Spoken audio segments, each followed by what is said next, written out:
Hey guys, our third and last video to talk about NIV for our Lab 2160. Now, since we looked at the BiPAP, I wanted to talk about a little bit of the theory. And again, this is something we'll talk a lot more about in 2320, but just by looking at the numbers and hearing a jumble of numbers and buttons, it doesn't always make sense. So here's a little bit of another breakdown or a visual. We're going to start with CPAP. So just think of this as your whole lung volume. And then these dotted lines are different CPAP settings. These little red lines here are just to show you that the ventilation is the same for these two patients. Same volumes we're getting, and then these are each individual breaths. So this is a change in CPAP. We started at a CPAP of +5. It's measured in centimeters of water pressure. Well, we moved up to a CPAP of 10 centimeters of water pressure. So we took that breath and we moved up in order to improve oxygenation. So a patient that is just on CPAP needs to be able to support their own ventilation. This is used to improve oxygenation. This is done by increasing surface area and pressure, because those are the two things that go with gas exchange, is surface area of the alveoli and pressure. So we're increasing both. Therapeutic, which means it's good for the lungs. We're starting to recruit alveoli for that may be collapsed, begins at 10 centimeters of water pressure. So that's CPAP. Most of the time you can use this for recruitment, but most commonly you'll see this as a treatment for obstructive sleep apnea, where it stents upper airways open. So that's CPAP.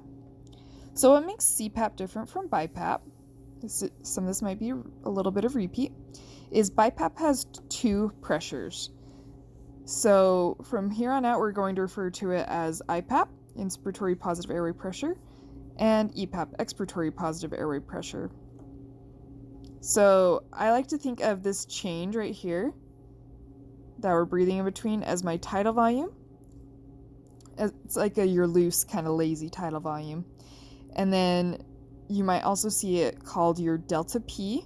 That's what the little triangle is. Or change in pressure. It's just the difference between the two pressures. So to break it down, I split it into two groups. IPAP is for inhalation. EPAP is for exhalation. IPAP is to ventilate. IPAP is to ventilate. EPAP is to oxygenate.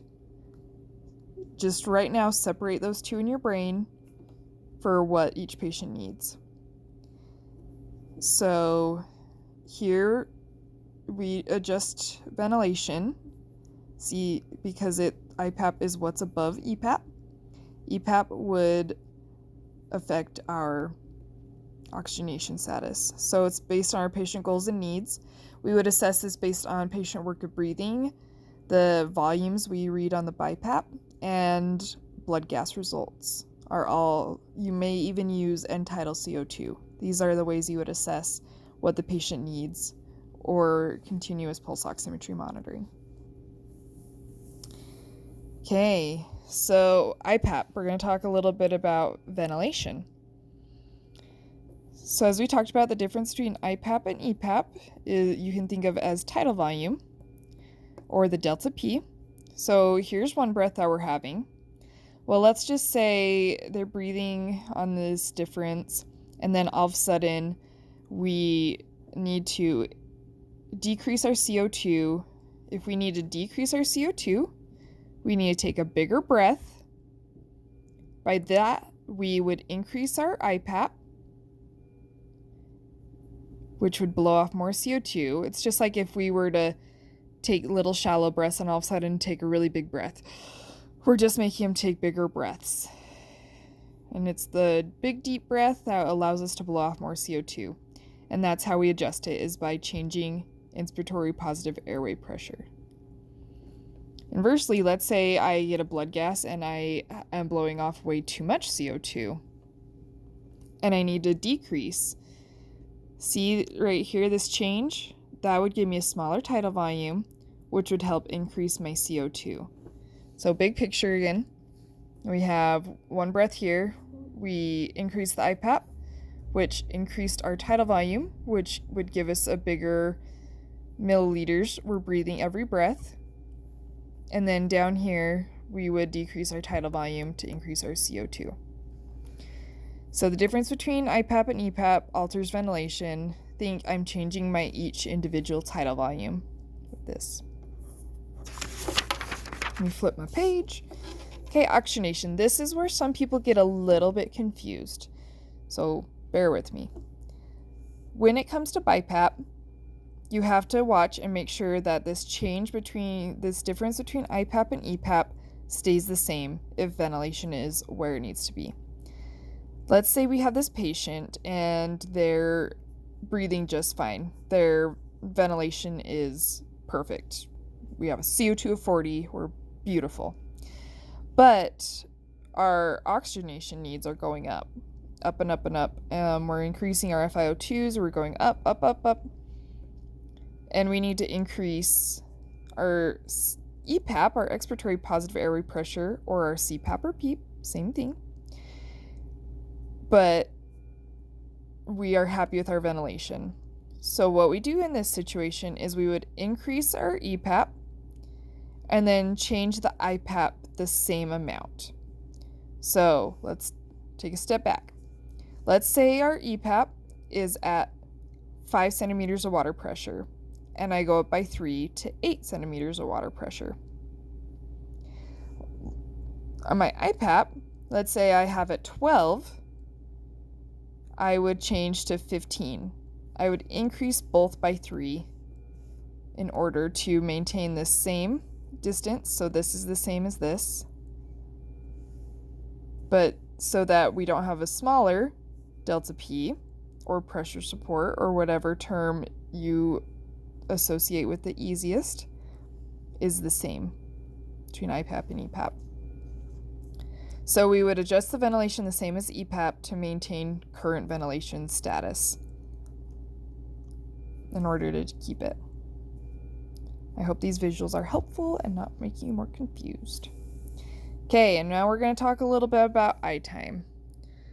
So I time is how long it takes to go from exhalation up to peak inhalation. That's what this is. This is inhalation. We're taking that breath in, and this is exhalation. This is a 1 second I time, so it takes 1 second to get up here, and theoretically 2 seconds to exhale. Sorry, I will tell you guys multiple times, I am not an art major. Let's say we adjust our I time to a 0.75 second I time. So it'd take 0.75 seconds to reach peak inhalation, but we would still need the same amount of time. That's what this is down here, same amount of time for that breath. So we would allow for a longer time to exhale. So you might be thinking, I don't fully understand why this would be beneficial. Well, a longer inhalation improves oxygenation. Again, we are spending a longer time with higher pressures and higher surface area. So therefore, it gives us more time to have that gas exchange occur to help with oxygenation. A benefit of a shorter inspiratory time and a longer expiratory time is that gives us more time to blow off CO2. So here we are blowing off our CO2. We have a little bit longer to blow that CO2 out, which will help with minor changes to decrease oxygenation. A strategy I would use this for would be obstructive patients with COPD, patients with asthma exacerbations. I would want to give them a longer time to exhale so that they can blow the air out of their lungs. A time I would use this would be maybe a patient that has excess fluid or a pneumonia or an acute lung injury where their lungs might be stiff, so I need a little bit longer to open up those lungs. One more thing I want you guys to remember, some of the older machines you could adjust the expiratory time, but all these newer machines you can directly alter the inspiratory time, but not the expiratory time. So if you want to adjust how long you're allowing your patient to exhale, you need to adjust your inspiratory time. Okay, I know these 3 videos were kind of a lot, so write down your questions. That is one thing we want you to do, is write down your questions you're having during these lectures so that we can help you guys out. Okay, thanks guys.